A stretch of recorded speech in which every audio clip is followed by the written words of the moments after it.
Each mark on my hands tells a story that few would have the courage to hear to the end. But today, I'll tell everything, because silence protects those who hurt, never those who were hurt. Hello, my dears. My name is Cecilia Rodriguez. I'm 88 years old, and I was born in a small town in rural Georgia. If you're seeing this, it's because God has allowed me to live long enough to share a story I've kept buried in my heart for over 70 years. Before I continue, please tell me in the comments where you're watching this video from. I like to imagine my words reaching homes across America, as if I could sit in each of your living rooms with a hot cup of coffee to share what I lived through. It was 1953, and America was experiencing the hope of Eisenhower's presidency. But in my small town of Pineville, news traveled slowly, and life continued at the pace of the seasons and harvests. I had just turned 16 when my mother left us. Pneumonia, which today would be treated with antibiotics, was practically a death sentence back then. In less than a week, our home lost the scent of the homemade soap she made and the sound of her fingers strumming the old guitar she had inherited from her father. My father worked on the railroad that crossed the state. He was a good man, but too quiet. One of those who doesn't know how to express pain. He started spending more time away from home after Mom passed. It was as if the walls of our wooden house echoed memories he couldn't face. And so the responsibility of caring for my little brother Peter, who was only 7, fell entirely on my young shoulders. "Cecilia, why doesn't Mom ever come back?" Peter would ask me almost every night, with those little brown eyes brimming with tears he tried to hide. "Because she became a star, my dear. One of those that shine the brightest," was all I could say while I brushed his curly hair before bed, just as our mother used to do. In those first months, we managed as best we could. I took in washing, made sweets to sell at the Sunday market, and traded the eggs from our chickens for other supplies with the neighbors. At night, when Peter was asleep, I would cry quietly with my face buried in the pillow that still held Mom's scent. I was just a girl trying not to be swallowed up by adult responsibilities. It was on a muggy October afternoon that everything changed. The train whistled earlier than usual, announcing my father's arrival. Through the window, I saw that he wasn't alone. A medium-height woman with carefully arranged brown hair and a floral dress, too colorful for our simple little town, walked beside him.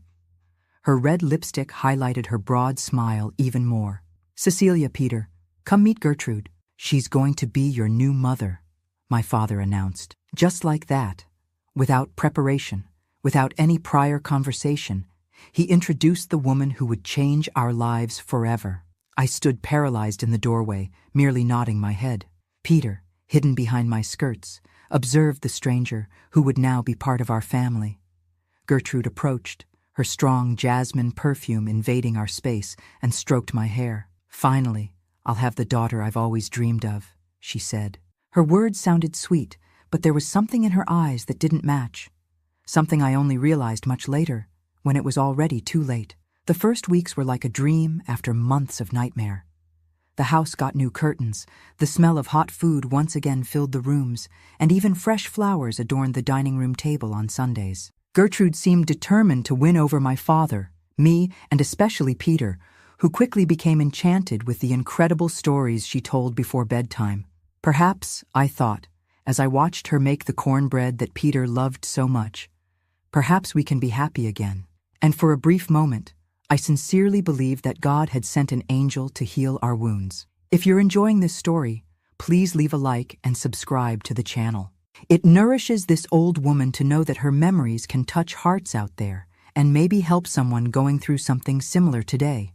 My father was smiling again. Gradually, he returned to playing his accordion on Saturday nights, something he hadn't done since before Mom's illness.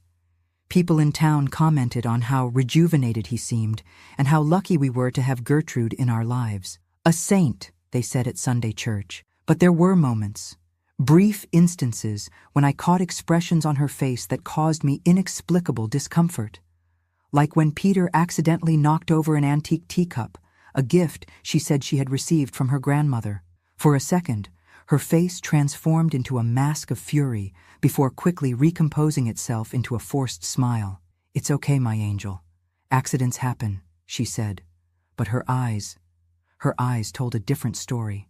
One afternoon, about 3 months after her arrival, I was helping arrange her things in the bedroom.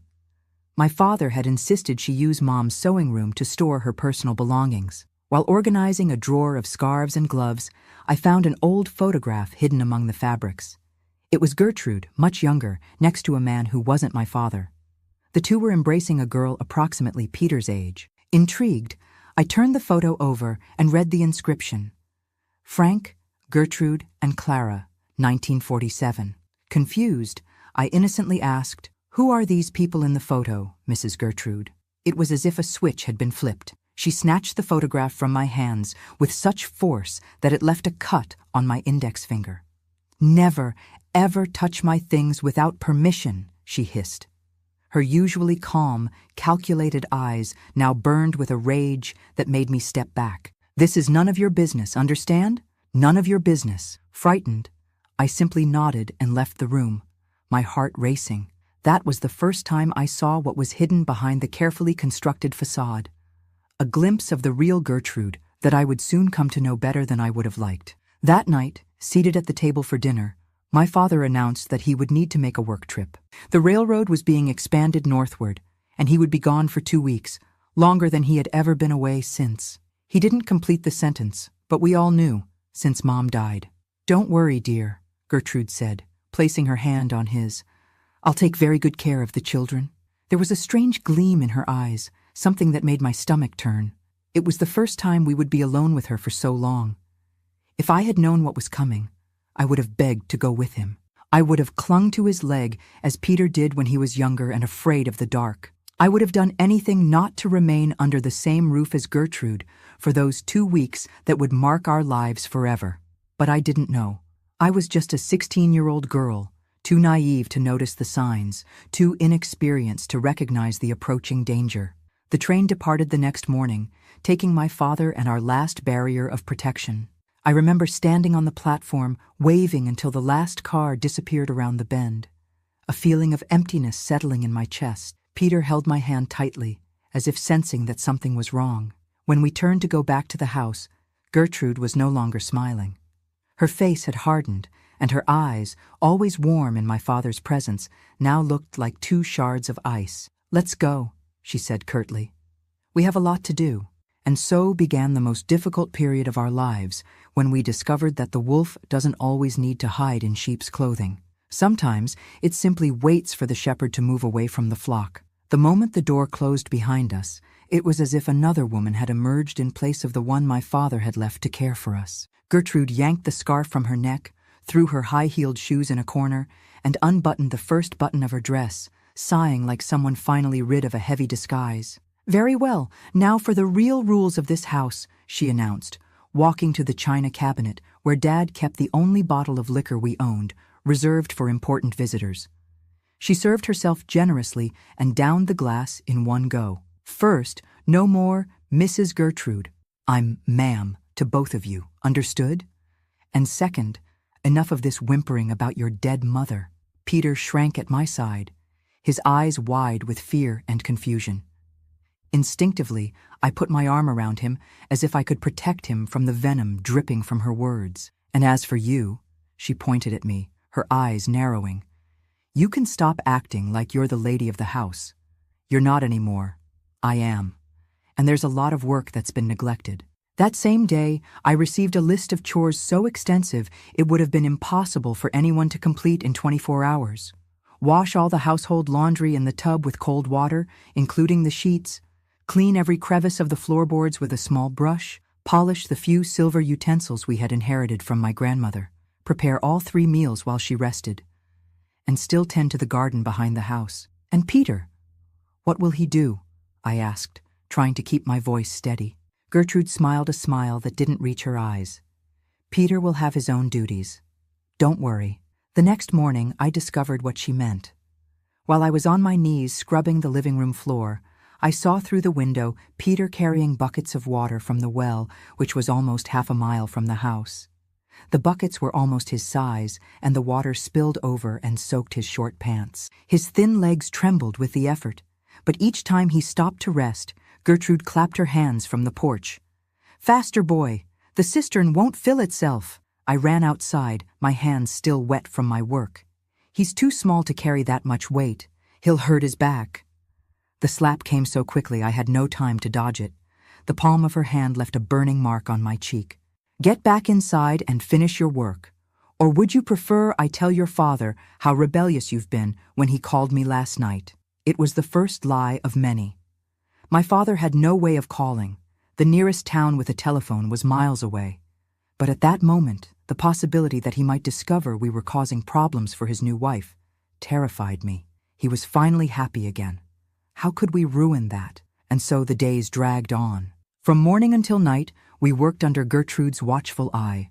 While I washed, cooked, and cleaned, Peter was sent on increasingly difficult tasks, chopping wood with an axe that weighed more than his arms, cleaning the chicken coop, and breathing that dust that made his eyes water for hours, climbing the tallest tree in the yard to pick the ripest fruits. He's going to fall and hurt himself, I begged one afternoon, seeing my brother precariously balanced on a thin branch of a persimmon tree.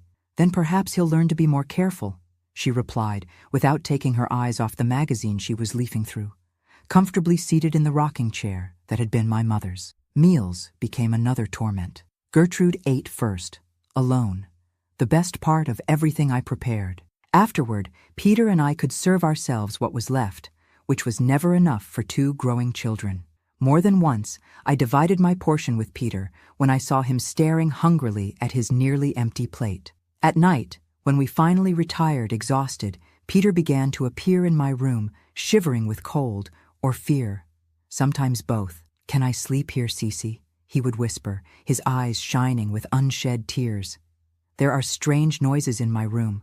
I knew it wasn't the noises that frightened him, but the certainty that at dawn, another round of humiliations and forced labor would begin. In the comfort of my narrow bed, I would hold him and softly hum the songs our mother used to sing, like "Oh, Susanna" and "Amazing Grace," until his breathing became regular, overcome by exhaustion.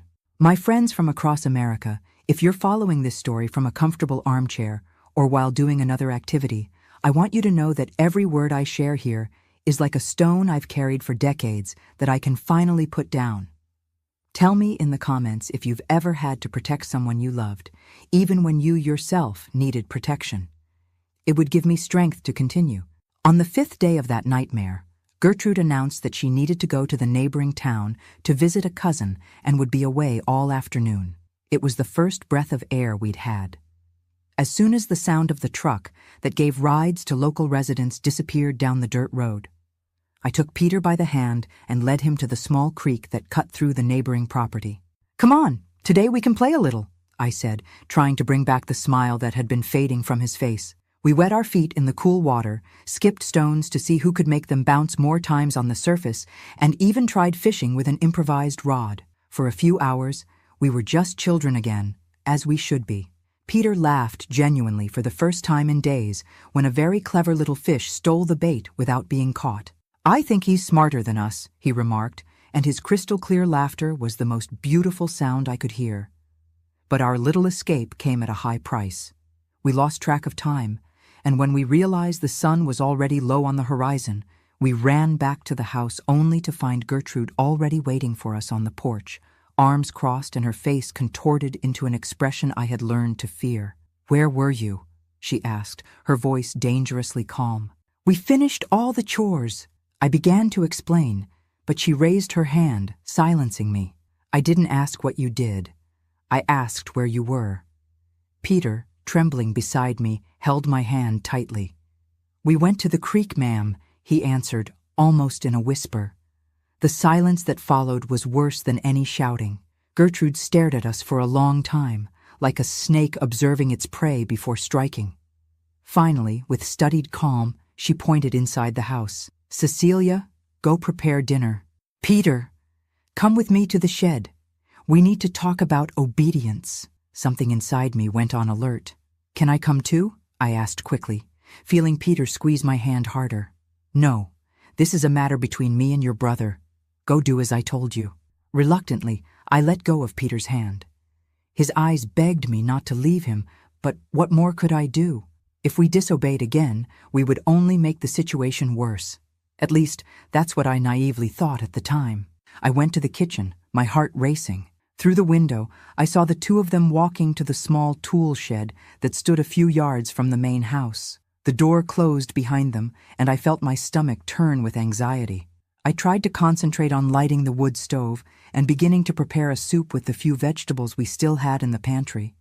But my ears were alert to any sound from outside. For more than half an hour, nothing but the crackling of the fire and the occasional chirping of a cardinal that had made its nest under the eaves of the house. When the shed door finally opened, Peter came out first, walking strangely stiff. Even from a distance, I noticed how he kept his arms extended at his sides, avoiding letting them touch anything. Gertrude came right behind him, carrying something she quickly tucked into her apron pocket as soon as she realized I was watching. During dinner, Peter barely touched his food. He sat on the edge of his chair and shuddered every time Gertrude made any sudden movement. When I tried to meet his gaze, he looked away, staring obstinately at his plate as if all the answers to our problems were there. Later, when everyone had retired, Peter didn't come to my room as usual. Worried, I waited until Gertrude turned off the light in her room and went to the small room at the end of the hallway where my brother slept. I knocked softly, but there was no response. I opened the door anyway. Peter was lying face down on the bed, still dressed. When I approached and touched his shoulder, he stifled a groan of pain. This next part is perhaps the most painful to share. If you're finding any value in my story, please take a moment to subscribe to Grandparents' Tales and give this video a like. Knowing these memories might help someone else is what gives me the courage to continue. "What did she do to you?" I whispered, fear and anger mixing in my voice. Slowly, with careful movements, Peter lifted his shirt. Even in the dim light, illuminated only by the moon coming through the small window, I could see the red marks that crossed his back in parallel lines, switch marks, old enough not to bleed anymore, recent enough to swell the fragile skin. Something inside me broke at that moment. A rage I didn't know existed erupted with such force that I had to bite my lip until I tasted the metallic flavor of blood to keep from screaming. It was 1953 in rural Georgia, where children regularly received educational spankings, but this was different. This was deliberate cruelty, pleasure in causing pain. "She said it's our secret," Peter murmured through silent tears. "She said if I told anyone, especially you or Daddy, she'd send me to a boarding school where they hit much harder." Hugging my brother with all the care not to press on his wounds, I made a silent promise. Gertrude would never touch him again. I would find a way to protect him, even if it meant facing the demon in a floral dress who had invaded our lives. The next morning, I began to develop what I called the protection system, a silent plan that, I didn't know then, would end up saving us in ways I could never have imagined. That morning, I woke up even before the first crow of the rooster with a clarity I had never felt before. As I watched the still dark sky through the window, I knew I needed to act. I was no longer a frightened girl. I was the only protection my brother had in this world. Sitting on the edge of the bed, I mentally traced my plan. I needed to be smart, more astute than Gertrude. Confronting her directly would only make the situation worse, especially for Peter. The clock on the wall read 4:30 a.m. I still had at least an hour before Gertrude woke up. Silently, I walked down the wooden hallway, avoiding the boards that creaked, to Peter's room. He slept restlessly, his breathing still ragged from the pain. I sat beside him and lightly touched his shoulder. "Peter," I whispered, "we need to talk before she wakes up." His eyes opened instantly, that alert look of someone who has learned to sleep with one ear attentive to danger. I helped him sit up carefully. "I'm going to protect you, but we need to be clever," I explained in a low voice. "I've created a system for us. First, always stay where I can see you. If you can't see me, stay where you can hear me." I explained our new code. One short whistle would mean, "Careful, she's coming." 2 quick whistles would mean, "Hide." And 1 long whistle would indicate, "All clear, you can come back." We practiced a few times until he could reproduce the sounds correctly. "And most importantly," I continued, "never be alone with her. If she tells you to go somewhere, say you need to use the bathroom first and come tell me." Peter nodded, his eyes revealing a mixture of fear and trust. That look from someone so small, placing all his hope in me, strengthened my determination even more. I'm going to wake up earlier every day, I promised, and do all the heavy chores before she can make you do them. That same morning, when the first rays of the sun had barely appeared, I had already filled half the cistern with water from the well, fed the chickens, and started preparing coffee.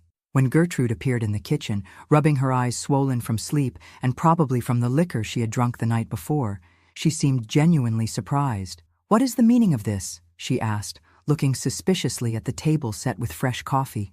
"I thought you might like to start the day with everything in order, ma'am," I replied, keeping my eyes lowered to hide any trace of defiance. She studied me for a moment, as if trying to decipher if there was any trap in my actions. Finally, she shrugged and sat down to eat. "Where's your brother?"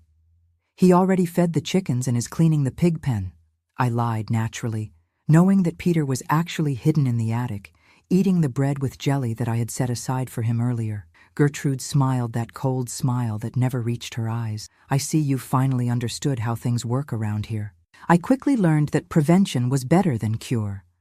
I spent nights planning every detail of the next day, which tasks I could complete before dawn, how to distract Gertrude at critical moments, where to hide small portions of food for Peter and for myself as well.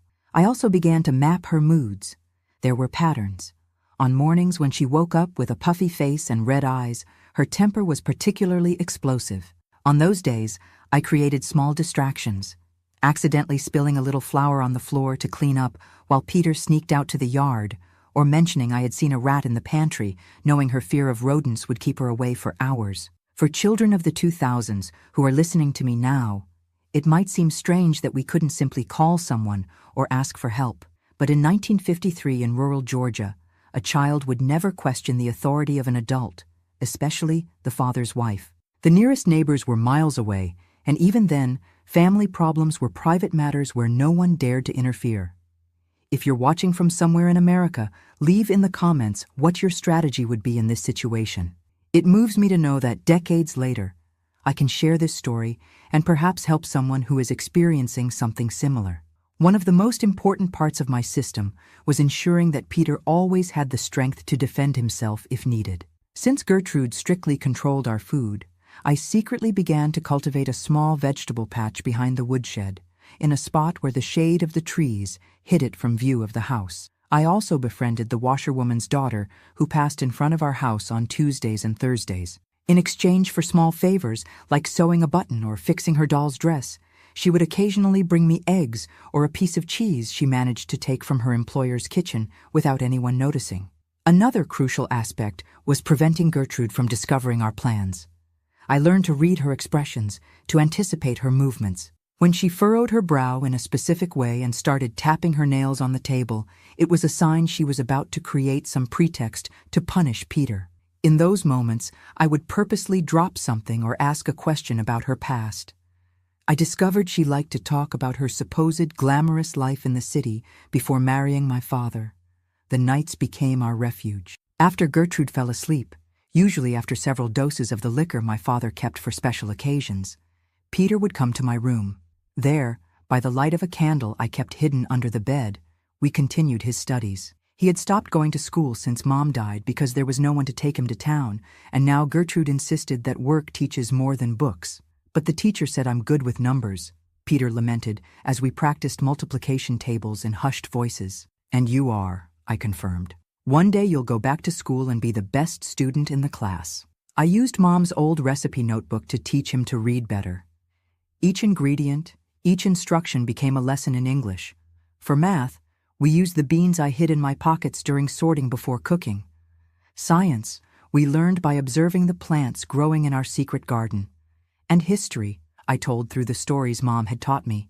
But not every day could we completely avoid Gertrude's fury. On a particularly hot afternoon, when the air seemed too heavy to breathe, she discovered that I had saved a piece of cake from breakfast to give to Peter later. "So this is how you thank me?" she shouted, her face contorted with rage. "Stealing food!" "It's not stealing," I argued, trying to stay calm. "I just saved some for later when he gets hungry after working in the sun." The slap I received was so hard that I staggered backward, nearly falling. The metallic taste of blood filled my mouth where my tooth had cut the inside of my cheek. "You think you're so clever," she hissed, bringing her face close to mine. "You think I don't see what you're doing, trying to make me look like the villain so your father will abandon me like all the others." That others echoed in my mind. Who were these others? The man in the photograph? The girl who looked like Peter? "I don't know what you're talking about," I replied, keeping a respectful tone despite the anger boiling inside me. "I know very well that you write letters to your father behind my back," she accused, though this was a complete fabrication. "I know you tell lies about me." At that moment, Peter came running into the kitchen, his eyes wide with fear at the scene. "We haven't done anything like that," he protested, his voice faltering. It was the first time I saw him directly confront Gertrude. To my surprise, she backed down. Something in Peter's determined look, so similar to our father's, seemed to momentarily disarm her. With one last furious glance, she stormed out, slamming the door, muttering that she needed to get some fresh air before she did something crazy. When she had gone, I hugged Peter tightly. "Why does she hate us so much?" he asked with the painful innocence of a child trying to understand adult cruelty. "I don't know," I answered honestly. "But I think it's not about us. There's something in her past, something that hurt her deeply." That night, while applying a cloth soaked in cold water to my swollen cheek, I made a discovery that would completely change our strategy. Gertrude had forgotten her diary under the cushion of the rocking chair on the porch. Normally, I would never invade someone's privacy like this, but our safety was at stake. With trembling hands, I opened the brown-covered notebook and began to read. The first pages were full of mundane observations about life in the city before meeting my father. But then I found mentions of Frank and my little Clara. As I read on, a heartbreaking story was revealed. Her first husband had abandoned her, taking their daughter, the girl in the photograph. And from what I understood reading between the lines, he left her after discovering she had episodes, periods of intense anger followed by deep melancholy. Gertrude had tried several times to regain custody of her daughter without success. The last entry about Clara said that she and her father had moved to New York City, and that Gertrude hadn't been able to find them the 2 times she had saved enough money to travel there. I closed the diary and returned it exactly where I had found it, with a heavy heart. Now I understood better the monster living with us. She was no less frightening, but at least she had a more human face. The pain of losing a daughter had transformed her into someone capable of inflicting pain on other children. This discovery didn't justify her actions, but it gave me a new tool for our protection system: knowledge. The next morning, I discreetly placed a flower on the breakfast table, a small wild daisy.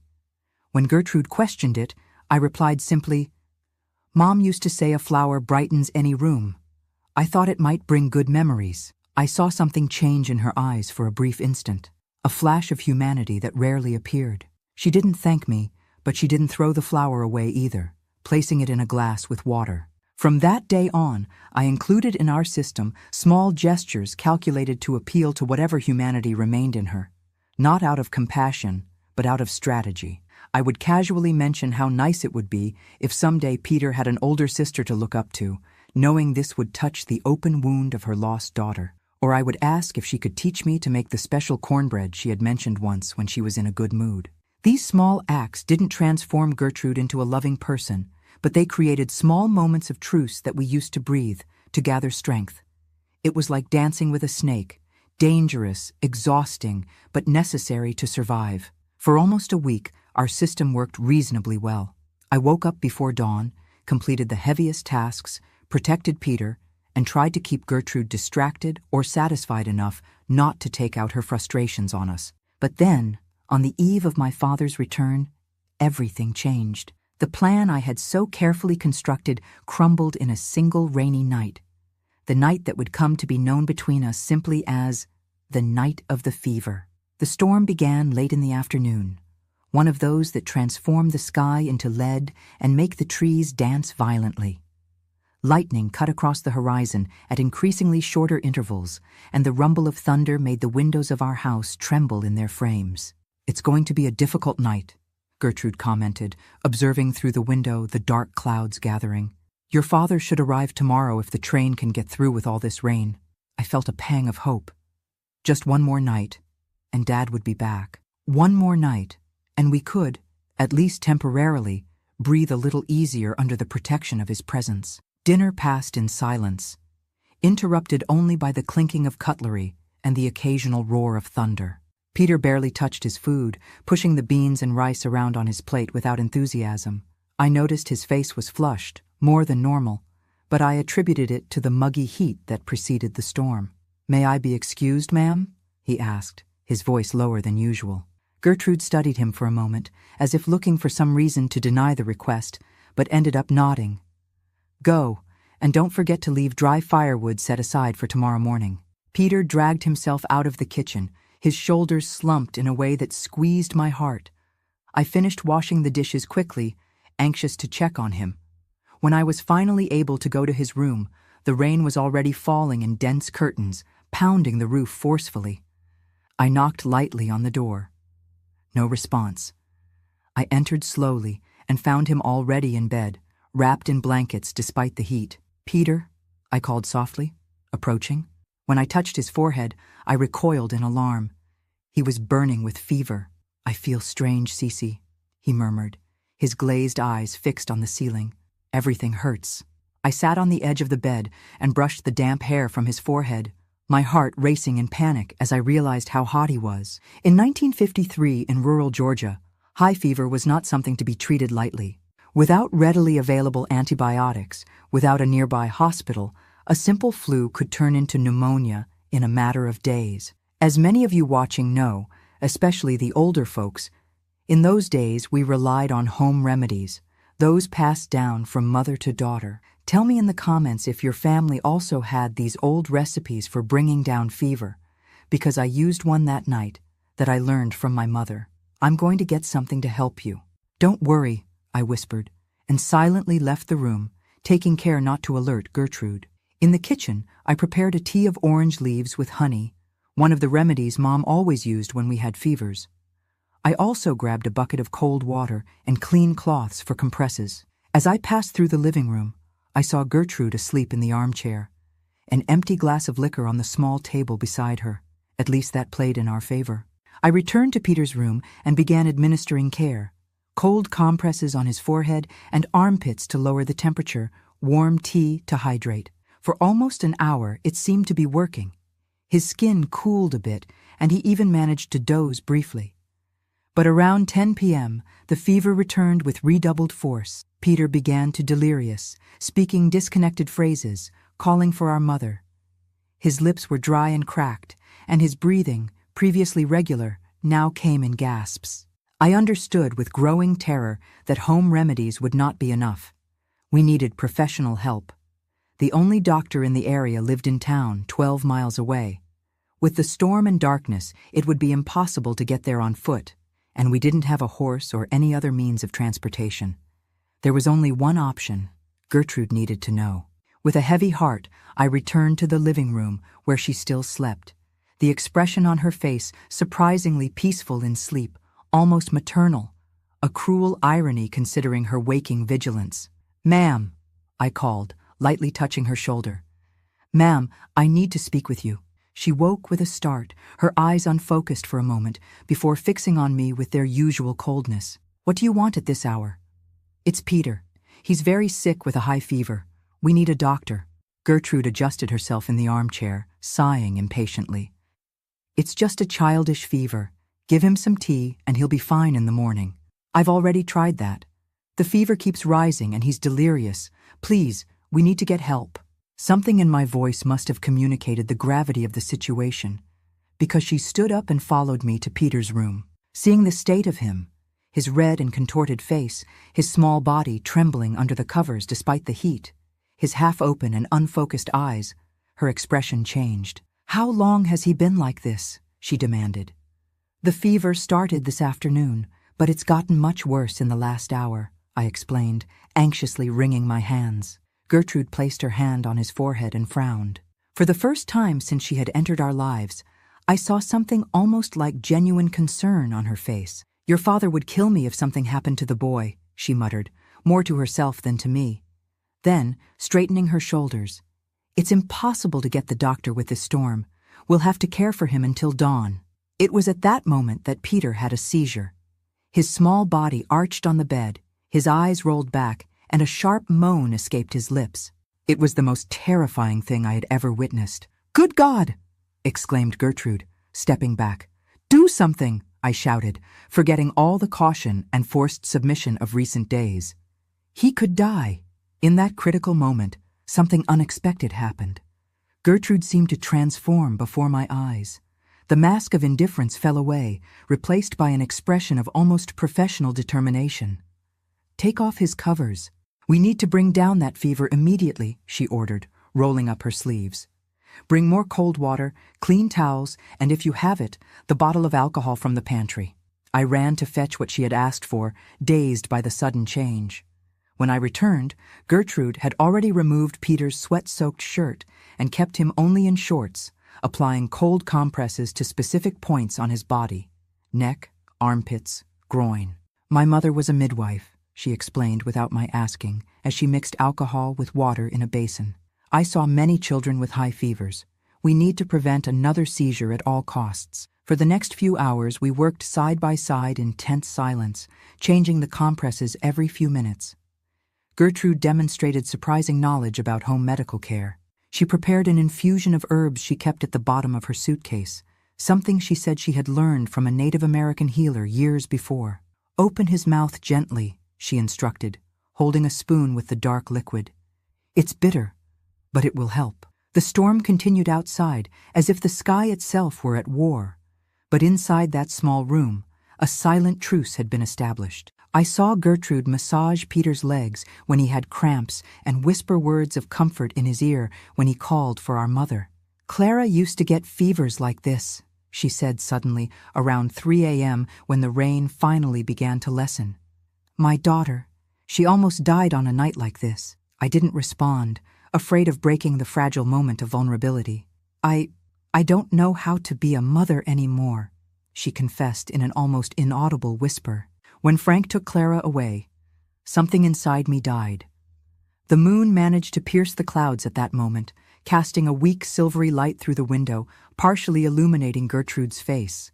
I saw silent tears running down her cheeks and understood that I was seeing the real woman behind the mask of cruelty, a woman broken by losses and disappointments who had channeled all her pain into hatred. Around 5 a.m., Peter's fever finally began to subside. His breathing became more regular, and his skin, previously scalding, was now just warm to the touch. Color gradually returned to his face, replacing the intense red of the fever. "He'll be all right," declared Gertrude, rising with visible effort after hours kneeling beside the bed. "The crisis has passed." I realized then that we had spent the entire night together, united by the common goal of saving Peter's life. But what did this mean for us? For our future in this house? Something had changed, but I didn't know exactly what. As the first rays of the sun began to illuminate the room, we heard the distant sound of a train whistle. Dad would be arriving soon, without even imagining the drama we had lived through in his absence. Gertrude paused at the door, looking at Peter, who now slept peacefully, exhausted from the battle his small body had fought. "Go get some rest," she told me in a tone I didn't immediately recognize until I realized it was gentleness. "I'll prepare breakfast for when your father arrives." When she left, I sat on the edge of Peter's bed, running my fingers gently through his damp hair. He opened his eyes slightly, lucidity returning to his gaze. "I dreamed of Mom," he murmured, his voice hoarse. "She said everything would be all right." I swallowed the lump that formed in my throat. "And it will be, Peter. I promise you." We didn't know then, but that stormy night, the night of the fever, had been a turning point. The scars Gertrude had inflicted on us wouldn't miraculously disappear, nor would her behavior change overnight. Some wounds are too deep to be completely healed, but something fundamental had changed. For one night, we saw the humanity behind the monster, and perhaps, just perhaps, she had glimpsed in us not rivals or obstacles, but children who, like her own lost daughter, only yearned for protection and love. Watching the sunrise through the window, with its promising hues tinting the sky after the storm, something within me strengthened. The coming weeks, months, and even years would not be easy, But that night I learned that even in the darkest circumstances, small lights can emerge in the most unexpected places. And when the train whistle sounded again, closer now, announcing my father's return, I understood that our story was far from over. The scars we carried would slowly begin to transform into a purpose that would accompany me for the next 70 years and brings me to you today, sharing these memories. Before we go to the last chapter of this story, I want to thank each of you who is following along. It is a privilege at 88 years old to be able to transform my pain into something that might help someone out there. Please share this video with someone you believe needs to hear this message of hope in the midst of darkness. Also, please like this video and subscribe to the channel. It helps me a lot. The train arrived punctually at 7 a.m. From the porch, I saw Dad get off with his worn leather suitcase, his face lighting up at the sight of our house. That genuine smile, so rare since Mom's departure, brought tears to my eyes. He had no idea what we had lived through during his 2-week absence. Gertrude went to meet him at the station, her floral dress impeccable, her hair carefully arranged, as if the woman who had spent all night caring for a feverish boy had never existed. From a distance I observed the hug they exchanged, the affectionate kiss, the way she took his suitcase with a gesture of dedication. "Where are the children?" I heard my father ask as they approached the house. "Peter is resting. He had a little fever during the night, but he's much better now," Gertrude replied, her voice melodious and concerned. "Cecilia is with him now." There was no lie in these words, only the omission of everything that had happened before, the punishments, the humiliations, the forced labor.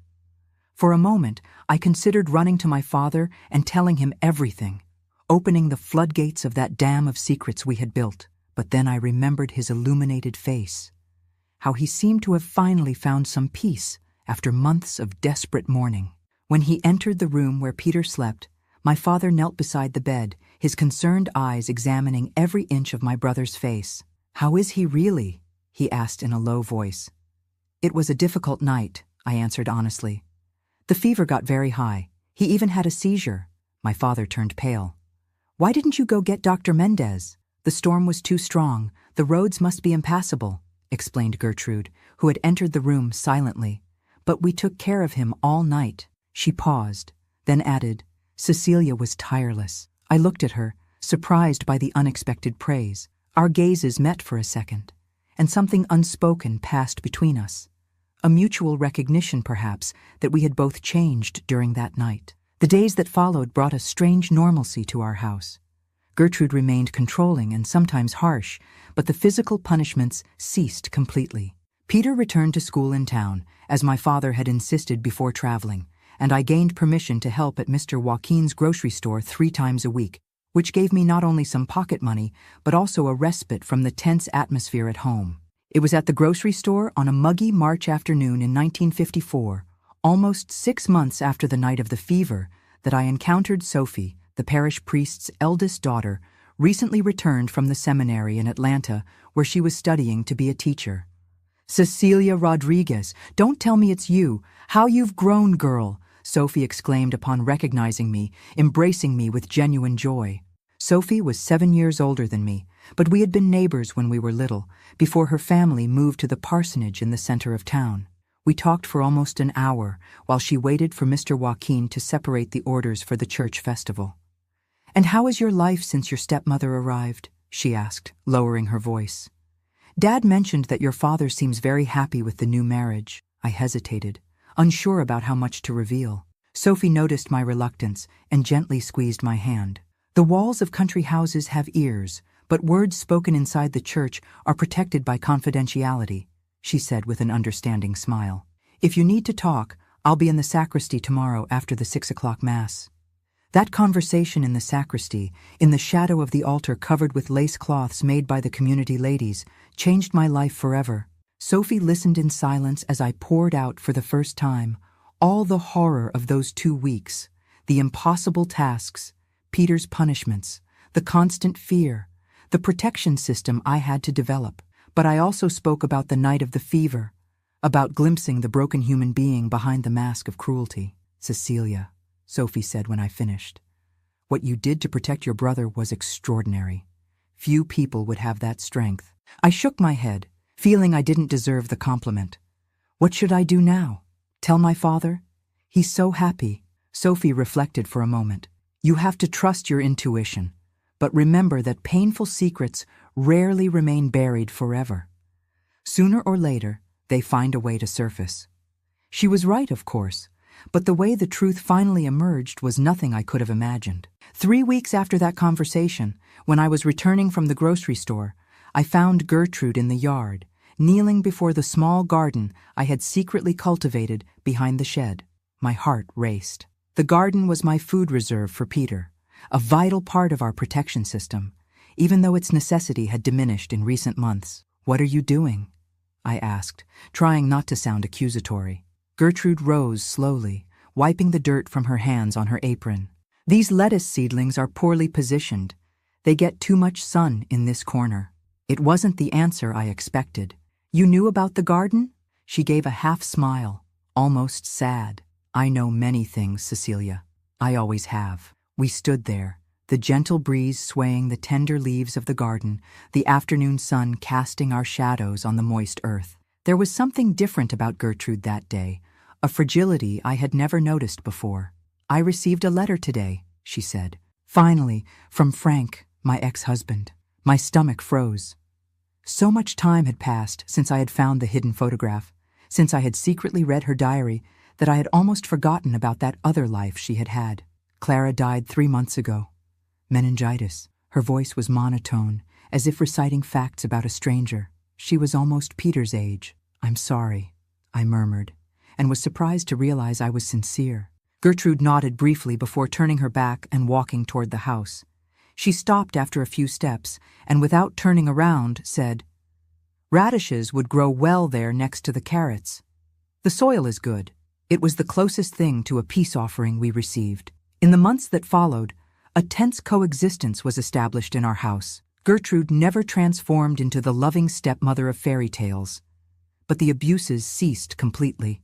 In her most vulnerable moments, usually at night after a glass of liquor, she would talk about Clara, sharing stories of her daughter that seemed like an effort to keep her alive through words. And I listened, not out of compassion at first, but because each story gave me more tools to understand the woman who had entered our lives like a hurricane.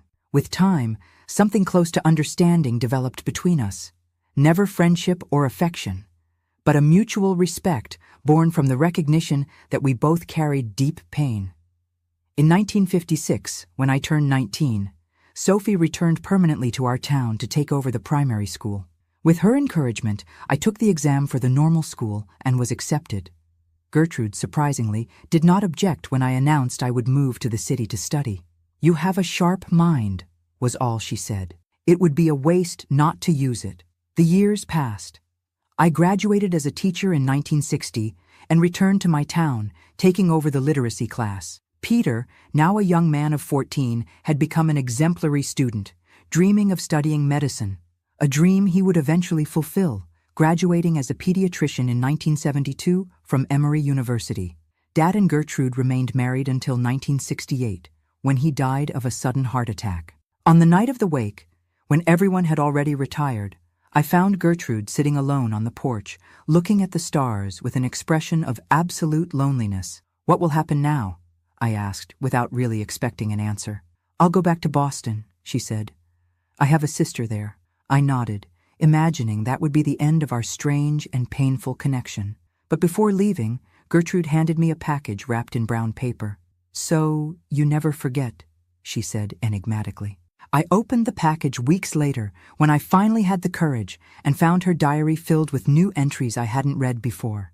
In the last pages, I found a confession that left me breathless. "When Joseph brought me to this house, I saw in Peter the son I never had, and in Cecilia the rival who could divert my new husband's affection. I transformed my pain into poison and almost destroyed 2 innocent children. I don't deserve forgiveness, but perhaps one day they will understand that the monster they saw wasn't me. It was the pain wearing my skin." Those words haunted me for years. They didn't provide justification for her actions, but they offered a perspective that I, in my wounded youth, couldn't fully see. In 1975, at 38, already married and with 2 children of my own, I received news that Gertrude had died in a nursing home in Boston. I felt a complex emotion that I couldn't name. Not sadness, not relief, perhaps just the closing of a painful chapter that had shaped who I had become. It was that same year that I founded the first shelter for abused children in our region. I used the money from the sale of my parents' house and the tireless support of Sophie, who by then was directing the state school. Peter, now an established doctor in the capital, returned monthly to provide free care for our children. "Why did you choose this work, Mrs. Cecilia?" A young reporter from the local newspaper asked me at the inauguration. "What motivated you?" I looked at the scars on my hands, marks left by years of heavy work in childhood, and smiled. Because I learned that the worst scars are those that no one can see. And I also learned that even the most broken people can be mended with patience and understanding. Over the years, dozens of children passed through our shelter. Some came from homes destroyed by alcoholism, others from situations of neglect or abuse. For each of them, I looked into their eyes and saw a little bit of the 7-year-old Peter, trembling with fear in the tool shed, or the 16-year-old Cecilia, creating desperate strategies to protect her brother. Today, at 88, when I look back, I see how those terrible 2 weeks in 1953 defined my entire life. The protection system I created out of necessity transformed into a methodology that I trained dozens of educators to implement. Strategies to recognize signs of abuse, to intervene without causing more damage, to rebuild a broken child's trust. All of this was born from that painful experience. And as for Gertrude, it took me decades to make peace with her memory, not to justify her actions, but to understand that hurt people often hurt others. The girl who once suffered at the hands of her stepmother now understands that true healing only comes when we transform our scars into purpose. Peter is a grandfather today. His teenage grandchildren, when we gather on special dates, sometimes talk about those days, no longer with acute pain, but with the understanding that only the passage of time can bring. "You saved my life twice," he always says. "Once on the night of the fever, and every day when you protected me from her." My dears, if this story has found your heart today, I want you to know that no matter how dark the night, dawn always comes. The scars we carry may define us, but they don't have to limit us. They can, in fact, become our deepest purpose. I sincerely thank you for accompanying me on this journey of memories. I know it's not easy to hear stories of pain, but I hope you've also found the hope and redemption that I eventually found. And if you who are watching now carry your own invisible scars, know that you are not alone. Healing comes in sharing, strength in transforming pain into purpose. My dear friends, thank you for watching this episode of Grandparents' Tales. If these stories touch your heart, please subscribe to our channel for more wisdom from those who've walked before us. Your likes and shares help these important stories reach those who might need them most. Remember that even our darkest moments can become the light that guides others. May God bless each of your paths.